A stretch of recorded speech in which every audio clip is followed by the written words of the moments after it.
ازيكم عاملين ايه؟ عمره بقى ولا حج المره دي؟ مش مهم، المهم انك رايح مكه. اكيد محتاج تعرف تاكل ايه وفين، المواصلات، الاماكن، الفنادق، المطاعم، الشوبينج، واسعار كل حاجه. اطمن، طالما جيت هنا يبقى تطمن. هقول لك على كل حاجه في الفيديو ده، انت بس ابقى ادعي لما تروح. فلو رايح مكه قريب دوس اشتراك وتعالى اقول لك على كل حاجه.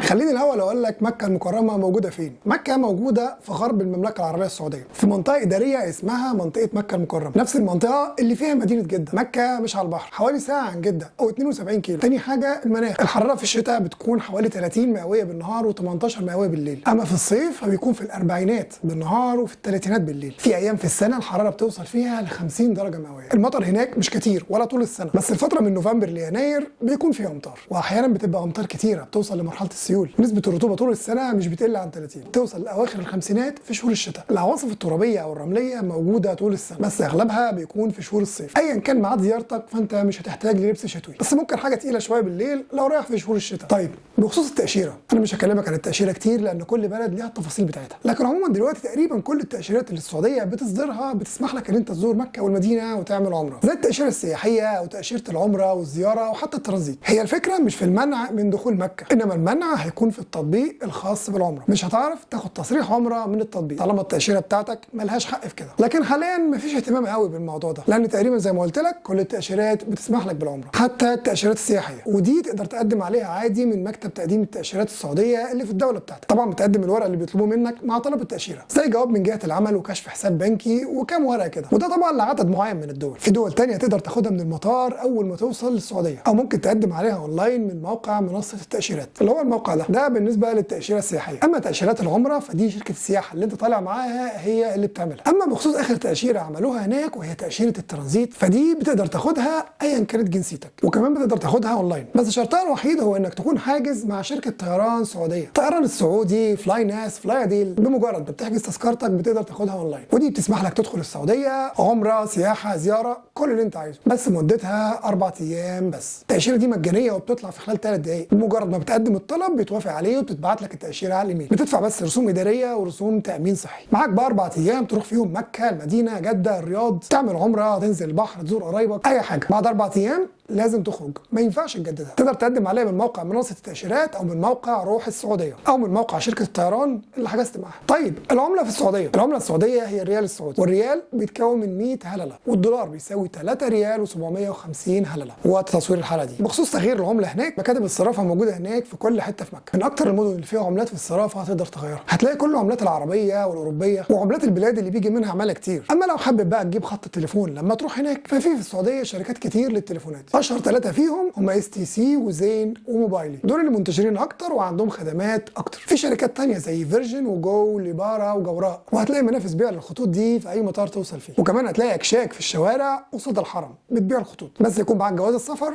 والتأشيرة. بص من غير ما اقول لك كده، حوالين الحرم هتلاقي كل حاجة. الحرم في مكة هو وسط البلد، ممكن كمان تلاقي ديسكات لشركات الاتصالات دي جوه الفنادق. اقل سعر الخط موبايل هناك هو 30 ريال، وده فيه تقريبا 4 جيجا بايت انترنت و100 دقيقة مكالمات. طب خلينا نتكلم بقى عن المواصلات. الاول نتكلم عن المواصلات الخارجية، ازاي تيجي مكة. اول حاجة هي الطيران، بس مكة ما فيهاش مطارات، انت بتنزل في اقرب مطار اللي هو مطار جدة، مطار الملك عبد العزيز. بص مكة ما فيهاش مطارات مش عشان في مجال مغناطيسي فوق الكعبة بيشوش على الطيارات والكلام ده، ولا عشان الطيور بتاعه الحرم مش عارف مالها، ولا حتى عشان مكه الجغرافيا بتاعتها صخريه ومفيش مكان يعملوا فيه مطار. كل ده حوارات. عدم وجود مطار في مكه هو التامين بس كده، لا اكتر ولا اقل. منطقه مقدسه ودايما زحمه، عشان كده منعوا الطيران فوقها عشان بس خيالك ما يروحش لبعيد ولا حد يحور عليك. فانت لو جاي طيران، اقرب مطار هو مطار جده. المطار ده بعيد عن جده حوالي 19 كيلو، جده اصلا بعيد عن مكه حوالي 80 كيلو. انت لو رايح مكه فهتلاقي مواصلات من المطار. اول حاجه هي القطر السريع، وده بتركبه بدون المطار. المطار فيه محطه للقطر السريع غير المحطه اللي موجوده في مدينه جده. القطر ده اسمه قطار الحرمين، بياخد المسافه من مطار جده لمكه في حوالي ساعه الا ربع، وده موجود في المطار نفسه، ما بتطلعش بره المطار. بيمشي بسرعه سرعه فوق ال 300 كيلو في الساعه. ممكن تحجز التيكت بتاعك من الموقع او التطبيق بتاع قطار الحرمين اللي اسمه HHR. سعر التيكت من جده لمكه حوالي 86 ريال للدرجه الاقتصاديه و109 ريال للبيزنس، والتيكت بيكون QR كود بتعمل له سكان في المحطه. القطر ده بينزلك في محطه مكه، ومن هناك بتاخد اي مواصله للفندق بتاعك. هكلمك عن المواصلات الداخليه بعد شويه. ثالث حاجه ممكن توديك مكه هي الحافلات. هي ارخص وسيله مواصلات توديك من جده لمكه، بتاخد ساعه تقريبا وبتكلفك 25 ريال. هتركب من المحطه اللي في كورنيش جده لوسط المدينه في مكه. الحافلات دي لشركه اسمها سابتكو، ممكن تحجزها من الموقع او التطبيق بتاعها. الحافلات دي بتطلع كل ساعه ونص او ساعتين من 7 الصبح لغايه 12 بالليل. بس برضه في حافلات ثانيه من مطار جده لغايه مكه اسمها حافلات النقل الترددي، ودي هتلاقيها في موقف الحافلات اللي في صاله 1 في المطار. ولو انت نازل في المطار في صاله 2 فهتلاقي حافلات ثانيه توديك لغايه صاله 1. الحافلات دي مجانيه، اللي هي بتروح مكه شغاله من 10 الصبح لغايه 11 بالليل. هتركب من المطار من الدور الاول جنب الاكواريوم الكبير اللي هناك ده. ما هو المطار فيه حوض سمك كبير كده هتشوفه لما تروح، وهتلاقيها موجوده في مكه عند الحرم عشان ترجعك المطار تاني. ودي تقدر تحجزها من المطار او من التطبيق بتاع سابتكو. بس عشان تركب الحافلات ديت لازم تكون لابس الاحرام ومعاك الهويه لو انت مواطن سعودي، وجواز السفر لو انت مقيم او زائر. الحافلات دي هتوديك للحرم على طول، بس بتعدي الاول على موقف كدي في مكه الذهاب والعوده. بس لو عايز تروح مكه في عربيه خاصه ففي شركات كتير بتأجر عربيات هناك، بيبقى عندهم عربيات صغيره بتوديك من المطار لغايه مكه بحوالي 250 ريال، ولو عربيه كبيره 4x4 فبتبقى اغلى من كده. وهتلاقي برضو عندهم ميكروباصات لو العدد اللي معاك كبير. كمان ممكن تطلع من المطار وتاخد تاكسي عادي، ده هيكلفك مش اقل من 200 ريال. اوبر وكريم شغالين في جده وممكن يوصلوك لغايه مكه. المشوار في اوبر او كريم بيبقى من 250 ل 300 ريال لغايه مكه. اما لو انت جاي من المدينه فنفس المواصلات دي موجوده من المدينه. القطر والحافلات هم اشهر وسائل المواصلات من المدينه لغايه مكه. التيكت بتاع القطر من المدينه لغايه مكه ب 170 ريال لغايه 225 ريال للدرجه الاقتصاديه على حسب الوقت، 360 ريال لدرجه البيزنس. حافلات شركه سابتكو ب 75 ريال، ودي هتنزلك في موقف كدي في مكه. في حافلات ثانيه بتبقى من 80 لغايه 100 ريال، ودي تقريبا هتلاقيها في مكه حوالين الحرم وفي المدينه حوالين الحرم. هتلاقيهم واقفين في الشارع بينادوا كده تعالى مكه تعالى مكه جنب الحرم بالظبط. ونفس الكلام في مكه هتلاقيهم بينادوا على المدينه. في اتوبيسات من دي هتدخلك لغايه جوه لغايه الحرم، بس في اتوبيسات ثانيه هتنزلك بره عند البوابه بتاعت مكه. ولو نزلت بره هتلاقي حافلات ثانيه بتدخلك لغايه مكه جوه عند الحرم، ودي بحوالي 15 ريال. التاكسي بقى والعربيات هياخد منك من المدينه لغايه مكه من 800 ل 2000 ريال. المهم بقى لما توصل مكه هتوصل فين وهتركب ايه. لو انت جايب القطر فهتنزل في محطة القطر. أول ما تطلع من المحطة فهتلاقي تاكسيات وحافلات. لو رايح على الحرم على طول فالتاكسي هيقول لك 30 أو 40 ريال، قول له هم 20 بس. لو ما رضيش خد أوبر. مشوار أوبر هناك ب 15 أو 20 ريال لغاية الحرم، بس هو هيوافق ما تقلقش. في تطبيقات تانية للمواصلات في مكة زي كيان ومشاويري ووصلني وإيجو ونور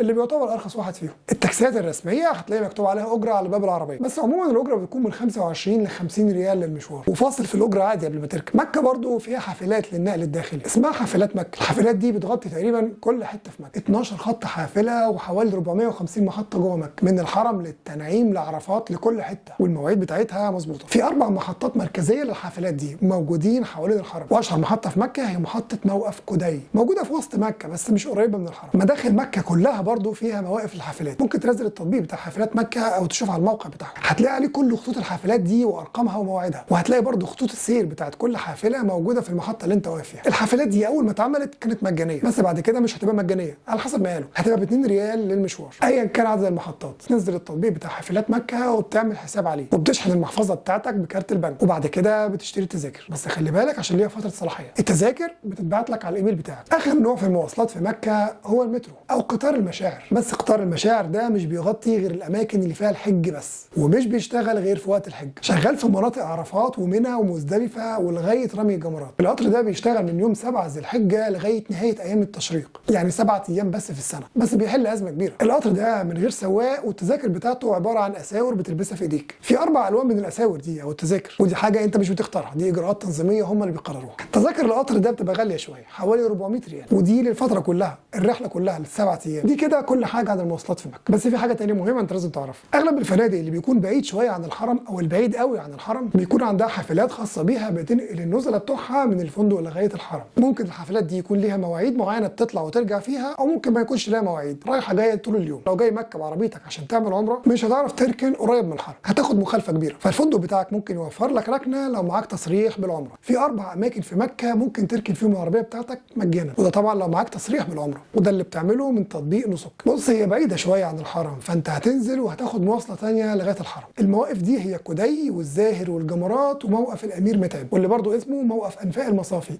او المسخوطه. في مواقف ثانيه كمان بيتم فتحها مجانا في اوقات الحج او رمضان. في مواقف ثانيه كتير لكن مش مجانيه، اغلبها بيكون مواقف خاصه بفنادق لكن بتركن فيها عادي بس برسوم، ممكن تكلفك 10 15 20 ريال في الساعه او 120 ريال لليوم كله. دلوقتي بقى هنتكلم عن اماكن الاقامه في مكه. الحقيقه ما اعرفش اذا كان في اي مدينه ثانيه في العالم بيكون موجود فيها اكتر من 5 مليون سايح في وقت واحد ولا لا، بس ده هيخليك تستوعب عدد الفنادق الكبير اللي موجود في مكه. طبعا انت غالبا هتكون رايح عمره او حج مع شركه سياحه، فمش هتحتاج تعرف تفاصيل كتير عن موضوع الاقامه ده. ولو انت مصري فالحكومه المصريه بتشترط على شركات السياحه اللي بتطلع رحلات للحج والعمره ان هي تكون متعاقده مع مطوف هناك لخدمه المجموعه بتاعتها، والمطوف ده هو شركه او مؤسسه سعوديه شغاله في مكه، هدفها هو خدمه الحجاج والمعتمرين في كل الامور الخاصه بالحج والعمره من ساعه وصولهم للمطار لغايه مغادرتهم، وبتشمل الاقامه والانتقالات والبرنامج السياحي والارشاد وكل حاجه. الفنادق اللي في وش الحرم على طول دي اغلبها 5 نجوم، ودي بتبقى الاغلب، اغلبها برضه بيكون شامل 3 وجبات. موجود فنادق تانية كتير برضه بعيده شويه ومن غير وجبات واسعار عاديه جدا. اغلب غرف الفنادق دي بيكون غرف رباعيه، طبعا في هناك غرف عاديه دبل وسنجل عادي في كل الفنادق. انا مش هقدر اقول لك على اسماء فنادق معينه، بس لو محتار بين اكتر من واحد اكتب لي في التعليقات وهساعدك. دلوقتي بقى هكلمك عن اهم المزارات والاماكن اللي تروحها في مكه. المزارات اللي في مكه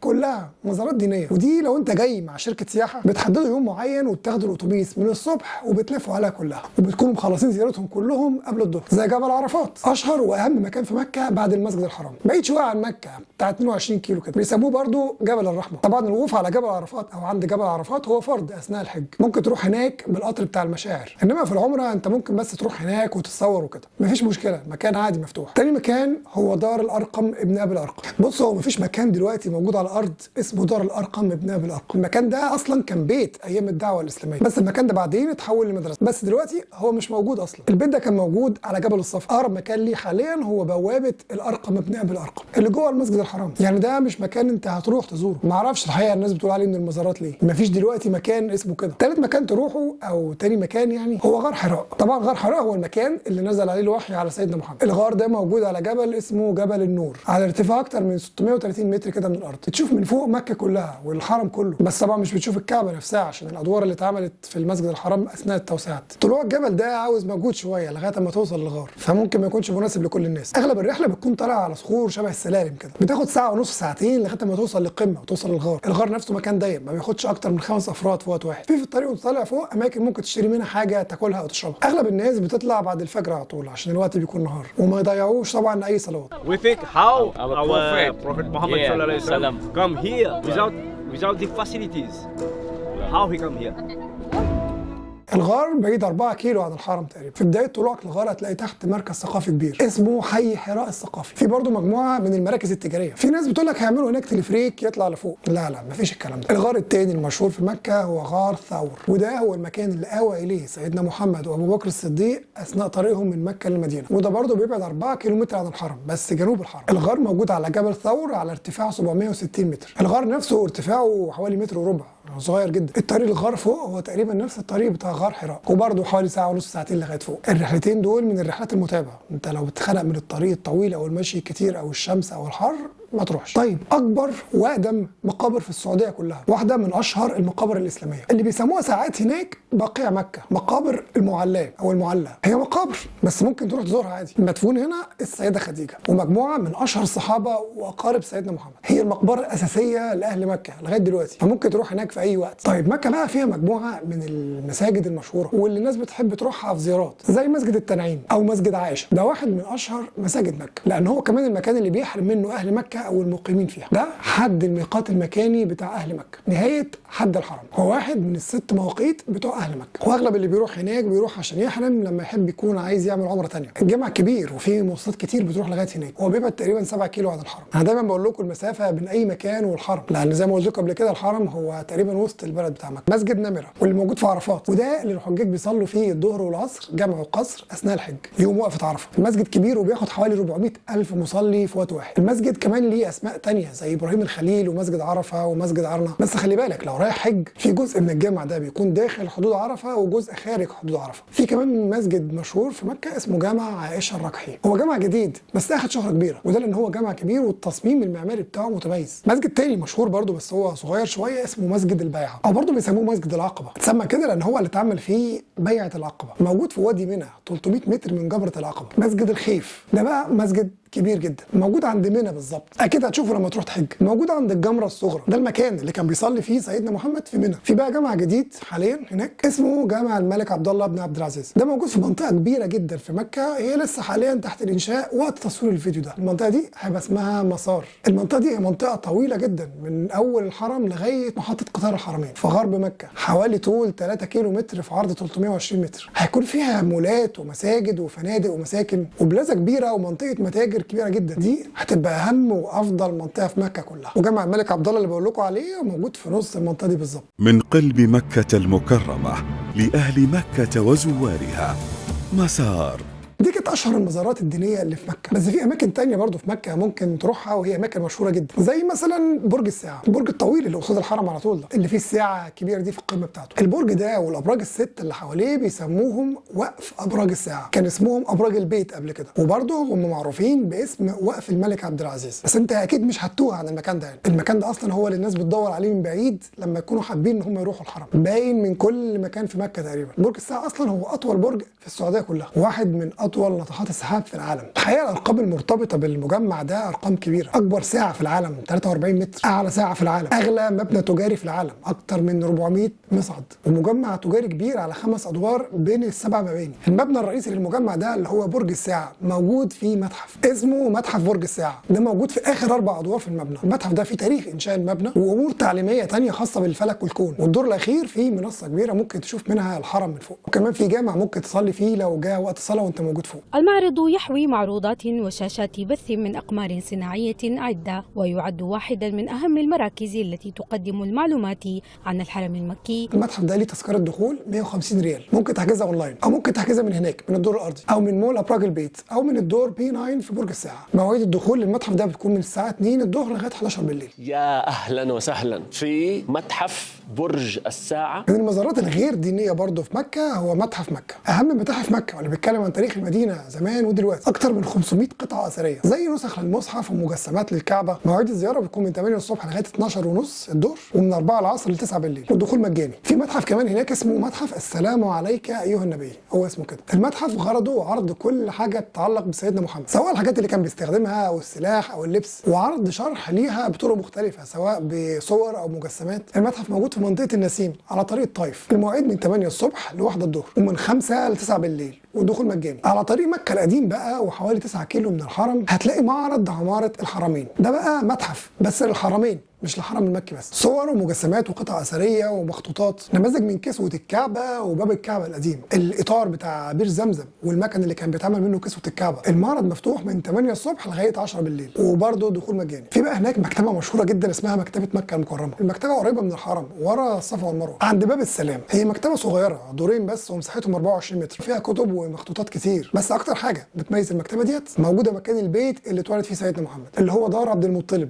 جد الرسول عليه الصلاه والسلام. ناس كتير بتروح المكان ده علشان السبب دوت بس. ودلوقتي خلونا نتكلم شويه عن اهم الاسواق والمولات واماكن الشوبينج اللي موجوده في مكه، الاماكن اللي تشتري منها ملابس او هدايا او اكل او اي حاجه في مكه. نبدا الاول بافضل مكان، مول ابراج البيت، اكبر واهم واشهر مركز تجاري في مكه كلها، اللي هو برج الساعه اللي كلمتكم عنه من شويه. نفس المبنى ده اول 5 ادوار، هو ده مول ابراج البيت. هنا موجود كل حاجه تقريبا، 4000 متجر، من البراندات الكبيره للسوبر ماركتات لمحلات الهدايا الصغيره، ومجموعه كبيره من المطاعم والكافيهات. باب المول ده قصاد الحرم على طول، نفس المدخل بتاع برج الساعه. تاني مركز تجاري هقول لك عليه هو اسواق الخليل، موجوده في شارع ابراهيم الخليل، شغال 24 ساعه كل يوم، موجود على شمال ابراج البيت بس الشارع اللي ورا، اسمه برضه اسواق الخليل جبل عمر. برضه هنا متاجر ومطاعم وكافيهات كتير. تالت مول هو مكة مول، واحد برضو من اشهر مولات مكة، موجود في طريق الملك عبد الله بعيد عن الحرم حوالي 12 كيلو. المول برضو اسمه سينومي مكة مول، عشان يعني لو دورت عليه وما لقيتوش. مول تاني اسمه سوق الحجاز قريب من محطة قطار الحرمين على طريق جدة. المول على دورين، وغير المتاجر في مركز ترفيهي وفرع كبير لمكتبة جرير، شغال من 8 الصبح لغايه 12 بالليل، بس الجمعه بيفتح 5:30. المولات عموما كلها في السعوديه بتفتح بعد صلاه الجمعه بفتره. مول كمان اسمه مول الضيافه، المول ده على دورين واصغر شويه من المولات اللي اتكلمت عنها قبل كده، كمان بعيد شويه عن الحرم على طريق الحجون في حي اسمه حي الزاهر. بس عموما مولات مكه البعيده عن الحرم الميزه فيها انها بتبقى مش زحمه زي القريبه، زي منطقه العزيزيه دي قريبه شويه من منى، بس دي منطقه اسواق كتير زي مكه مول اللي قلت لكم عليه من شويه. فيها كمان مول اسمه مول العزيزيه، ده بيشتغل من الساعه 9 الصبح لغايه الساعه 12 الظهر، وبعد كده من 4 لغايه 10 بالليل. المركز ده شعبي شويه ومفيش هناك براندات خالص، الاسعار اغلبها رخيص وفي فصال كمان. هو في مكه عادي عموما، يعني اي حته ممكن تفصل. السوق ده واحد من احسن الاماكن اللي ممكن تشتري منها ملابس. الميزه كمان هنا ان المول ده فيه حواليه مولات تانية، يعني هتلاقي على يمينه على طول مول تاني كبير برضو اسمه ذي المجاز، وعلى شماله الناحيه الثانيه هتلاقي مول تاني اسمه مول السلام. في كمان سيتي سنتر مكه، ده موجود في شارع المنصور 2 كيلومتر من الحرم، وهو شغال من 9 الصبح لغايه الساعه 12 بالليل. دي تقريبا اشهر المولات اللي موجوده في مكه. بس انت لو عاوز بقى الجو الشعبي والشوارع الزحمه، المحلات والاكشاك بقى والناس اللي فرشه على الارض، فعندك شارعين هناك فيهم كل الكلام ده، شارع ابراهيم الخليل وشارع اجياد، والاثنين بدايتهم من عند الحرم. هنا هتلاقي كل محلات الملابس والهدايا والبخور والعطور، المصليات والمصاحف والسبح والعبايات، محلات الذهب والمطاعم الشعبيه. بص انت هتلاقي نفسك اصلا رحت هناك غصب عنك. اغلب فنادق مكه موجوده في الشارعين دول، بس المحلات والمطاعم اللي موجوده في شارع ابراهيم الخليل اكتر بكتير من اللي موجوده في شارع اجياد. شارع اجياد فيه فنادق اكتر. الشارعين دول بدايتهم من ورا برج الساعه. مكه برضو فيها مجموعه كبيره من الاسواق الشعبيه زي سوق الرصيفه وسوق العتيبه وسوق الستين، وفي كمان سوق الاسماك المركزي اللي موجود في شارع ابراهيم الخليل، وده شغال من 10 الصبح لغايه 10 بالليل. حلو كده، مش هتحتاج لما تاجر ولا اسواق اكتر من كده، ولا هتحتاج؟ في ناس دلوقتي زمانها ابتدى ان انا اخلص الفقره دي. خلاص تمام كده، كل الاسواق اللي في مكه. مش ناكل بقى، هم بياكلوا ايه بقى في مكه وبياكلوا فين؟ بص انا عارف ان اغلب الناس اللي بتروح هناك بتاخد اكلها معاها 7 ايام بقى، 17 يوم، 70 يوم معاهم اللي يكفيهم، بس الحوار ده يكفيك فطار وعشاء، انما الغداء ما اعتقدش. الفندق بتاعك بقى لو فيه وجبات فده تمام، بس لو ما فيهوش ولا انت جايب اكل معاك تعالى لي. طبعا يا جماعه المطاعم في مكه كلها حلال. ايه اللي انا بقوله ده؟ هو ممكن تلاقي اللي شغالين في المطعم هنود، بس عادي مسلمين. كل اللي هتشوفهم في مكه مسلمين، حتى الحاجات اللي هتشوفها في السوبر ماركت كل حاجه هناك حلال. احنا هنهزر؟ عموما اغلب الاكلات اللي في مكه يا فراخ يا جمال يا غنم. اللحم البقري والعجل والكلام ده موجود بس مش كتير. كمان سلاسل المطاعم السعوديه الكبيره، الطازج والبيك وريدان. البيك هناك زحمه قوي، طوابير طويله على كل الفروع حتى في المدينه. لو راح المدينه برضو ممكن تشوف دليل زياره المدينه، هسيب لكم اللينك في الوصف تحت الفيديو ده. المهم لو ما جربتش البيك يفضل ان انت تجربه، خصوصا المساحه. المطاعم هناك كلها بتعمل مساحه، اغلبهم كويسين، بس البيك هو احسن واحد هناك بيعمل مساحه، وارخص واحد كمان هناك. تخيل بتبقى 7 قطع او 10 قطع، يا تجيبها من البيك يا تجيبها مش اقل من 20 ريال. عموما في مكه اشهر وافضل الاكلات هناك هي الفراخ او الدجاج، المشويه والمقليه موجوده في كل مكان. اسعار الوجبات هناك بتكون من 15 ل 35 ريال، ووجبات اللحوم بتزيد تقريبا 10 ريال، ده متوسط سعر الوجبه. المطاعم الهنديه والباكستانيه موجوده برده في كل مكان، والمطاعم دي موجوده عندهم اطباق ادام سواء لحمه او فراخ او خضار. لما تشوف بقى المنيو في اي مطعم هناك سواء عربي او غير عربي هتلاقي كلمات ممكن ما تكونش مفهومه، زي مثلا كلمه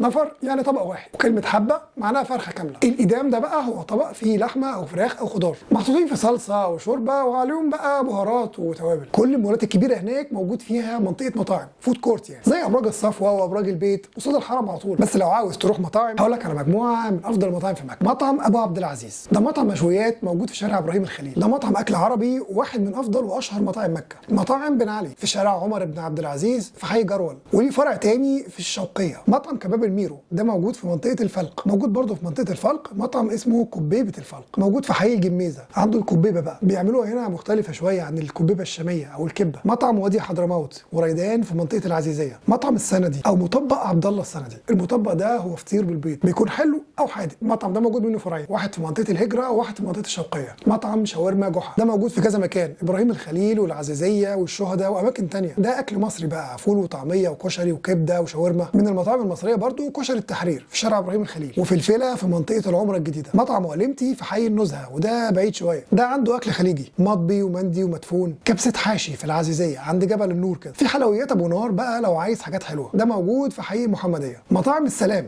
ده في الشوقيه، مطعم مشويات فراخ ولحم مقلقل وادامات. طعميه السلطان في حي العوالي، عنده كل حاجه، فول وطعميه وفراخ ولحوم واسماك وعصاير كمان. مطاعم خان الخليلي ده مطعم مصري قريب من منها في العزيزيه. لو حابب تطلع شويه من مستوى جوده المطاعم، في هناك عدد كبير جدا من المطاعم الفخمه والغاليه، زي مثلا مطعم الخيرات في ابراج الساعه، ومطعم المجلس اللي موجود برضه في ابراج الساعه، ومطعم الميراج اللي في اول شارع ابراهيم الخليل النيل، ومطعم الشرفه اللي في برج الساعه وده بيطل على طول على الحرم، مطعم افندم التركي اللي قصاد مول الضيافه، وكمان مطعم ريليتش اللبناني اللي موجود في طريق الليث، دار تاج الهندي اللي في الرصيفه، كمان مطعم بيتوتي للاكل الصيني والغربي اللي في منطقه الشويه. في اي مستوى انت عايزه هتلاقيه. طيب بخصوص الفطار بقى، خلوني اكلمكم شويه عن الفطار المكي. الفطار هناك ممكن يكون فول بعيش او خبز اسمه التميس. خبز التميس ده هو خبز افغاني بيتعمل في فرن كده اسمه فرن التنور. فرن التنور ده اللي هو الفرن المدور ده اللي بيتحط فيه العيش في السقف بتاعه. ممكن الفطار كمان يبقى كبده او تقاطيع. تقاطيع دي اللي هي كرشه الغنم على الفطار. الفطار كمان ممكن يكون فيه سلطه اسمها سلطه الدقوس او الدقس، دي طماطم وفلفل وعصير ليمون وشويه حاجات كده، وطبعا القهوه طول اليوم وهتلاقيها في كل مكان. الغداء التقليدي بقى في مكه اساسي طبعا الكبسه معانا. تقريبا الناس كلها هناك بتاكل كبسه كل يوم. كبسه اللي هي الرز يعني، بس الرز باللحمه او الفراخ او الخضار، بتتاكل بالايد على طول، بس المطاعم هناك بتقدم معالق علشان الاجانب. ده الطبق الشعبي في السعوديه واشهر اكل هناك. بياكلوا كمان اكلات تانية زي السقط، ودي بقى اللي هي الكبده والفشه والكرشه والحاجات دي. الكباب الميرو وده نوع من انواع الكباب، بيتعمل على شكل كور مدوره كده وبيتقلى في الزيت، وده بيتعمل من لحم الجمال. ممكن كمان تجيب شوربه اسمها شوربه المقادم او المجادم، دي اللي هي شوربه الكوارع في مصر. السليق برضو من الاكلات الشعبيه هناك، ودي اللي هي اللحمه المسلوقه مع الرز وشويه حاجات تانية كده، ممكن لبن او قشطه. في كمان المعدوس اللي هو العدس، وده بيتعمل في مكه بكذا طريقه. من الحلويات بقى المشهوره هناك الدبازه، ودي بتتعمل من قمر الدين والمكسرات. المشبك الحجازي، ودي بيسموها زلابيه بس غير زلابيه مصر خالص. وكمان اللقيمات واللدو والمعمول الحجازي والمعصوب والعريكه والمطبق والمفروكه. ده اللي هيترجم الفيديو ده ربنا يكون في عونه. المفروكه دي باختصار مخل كده، عيش بيتفرج بالسمنه او الزبده وبيتحط عليه لبن وجنزبيل او قرفه. اما المعصوب فدي فطيره بالموز والقشطه والعسل. العريكه برضو شبه المعصوب كده بس تمر بقى بدل الموز. مطعم عريكه عم قاسم ده اشهر مطعم هناك بيعمل عريكه. مش عاوز احيرك باسماء واكلات اكتر من كده، جرب انت بقى وانبسط، بس ما تقلش جامد قبل النوم عشان الفجر ما يروحش عليك. برضو عشان تبقى عارف، موجود في مكه في اي سوبر ماركت جبنه بانواع كتير وانواع كتيره من العيش الخبز يعني. الجبنه الرومي كمان موجوده في السوبر ماركتات الكبيره زي بن داوود وابراج وبندا ونوري والدكان والعثيم وكارفور. دول اكبر واشهر السوبر ماركتات في مكه. هتلاقي تقريبا كل المنتجات اللي انت عارفها في بلدك. هم بيراعوا ان في اجانب كتير هناك، بس في هناك كمان مجموعه من التطبيقات اللي ممكن تستخدمها في طلب الاكل.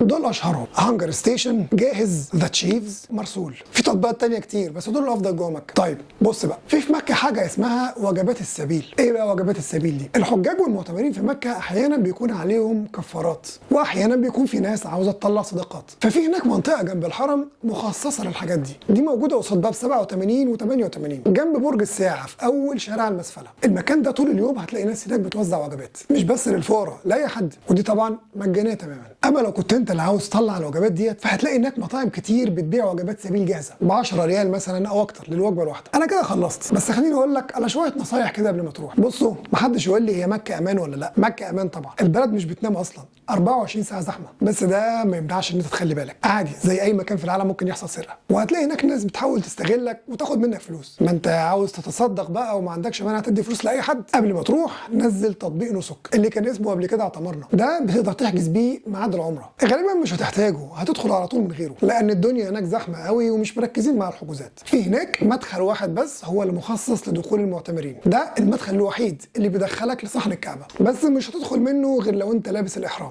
للرجاله طبعا، السيدات عادي. في رجاله بتلبس احرام بس من غير ما يكونوا محرمين عشان بس يدخلوا. هم بيدخلوا، بس خليك فاكر ان انت بتاخد مكان حد تاني عاوز يدخل يعمل عمره ومش عارف من الزحمه. الخروج من جوه الحرم لبره الشارع بياخد وقت طويل، خصوصا بعد الفجر والعشاء. اعمل حسابك في ربع ساعه على الاقل عشان تطلع. ميه زمزم موجوده في كل حته في الحرم، مش هتحتاج تشتري ميه خالص في مكه. مفيش في الحرم اكياس او شنط تحط فيها جزمتك، ولا حتى اماكن مخصصه لكده. هات حاجه معاك تحط فيها. لو حابب تشتري هدايا من مكه، فافضل مكان هو شارع ابراهيم الخليل. في حاجات تشتريها من مكه مش موجوده في المدينه اصلا، بس السبح والمصليات والمصاحف والملابس والحاجات دي هتلاقيها ارخص في المدينه. هقول لكم فين في دليل زياره المدينه. التمور في المدينه ارخص واحسن واكتر من مكه. لو عاوز تعمل عمره تانية، فانت هتروح تحرم من مسجد عائشه او التنعيم. هتاخد حافله من قدام فندق دار التوحيد لغايه هناك، او ممكن تاخد حافلات مكه اللي كلمتكم عنها، وغالبا هتلاقي عربيات او اتوبيسات حوالين الحرم بتروح على هناك. ما تقلقش، لو راح الحرم مع حد وعاوز تقابله بعد الصلاه، افضل طريقه هي انكم تحددوا رقم الباب اللي تتقابلوا قصاده. لو حابب تروح جده بسرعه، خد حافله من عند فندق دار التوحيد. لو حابب تروح الطائف بسرعه، خد حافله من عند موقف ساحه غزه. لو بتفكر تجيب ميه زمزم وترجع بيها بلدك، فخليني اقول لك ان ميه زمزم ممنوع تطلع الطياره. لو لقوها في شنطتك بيصادروها، بس في مطار جده والمدينه ممكن تشتري جراكن 5 لتر تقريبا ب 8 ريال، دي ممكن تطلع بيها الطياره عادي. استرداد ضريبه القيمه المضافه على المشتريات في المطارات مش متاح في السعوديه. كل الاماكن في مكه فيها شطافات. اشهر تطبيق محادثات هو واتساب، اشهر تطبيق فيديو هو ايمو. السواقه في السعوديه ناحيه اليمين، التوقيت في مكه هو جرينتش زائد 3. ميه الحنفيه ما تشربش منها. الكهرباء 220 فولت، وده شكل فتحة الكهرباء. دلوقتي بقى ما فاضلش غير حاجة واحدة بس، انك تعمل اشتراك في القناة. ولا مش عاوز تشوفني تاني؟ انا تحت امرك يعني. ابقى شوف برضو دليل زيارة المدينة لو رايح هناك. لو لسه محتاج حاجة تانية اكتب لي في التعليقات، وابقى اكتب اسمي في الورقة بتاعت الناس اللي هتدعي لهم دي، يمكن تفتكرني بدعوة حلوة كده ولا حاجة وانت هناك. وابقى اعمل لايك للفيديو ده لو عجبك، وكمان تقدر تدعم المحتوى ده لو عجبك بالضغط على جوين او انتساب اللي تحت الفيديو، او دوس على شكرا. ان شاء الله رحلة سعيدة، واشوفكم قريب في فيديو جديد. سلام.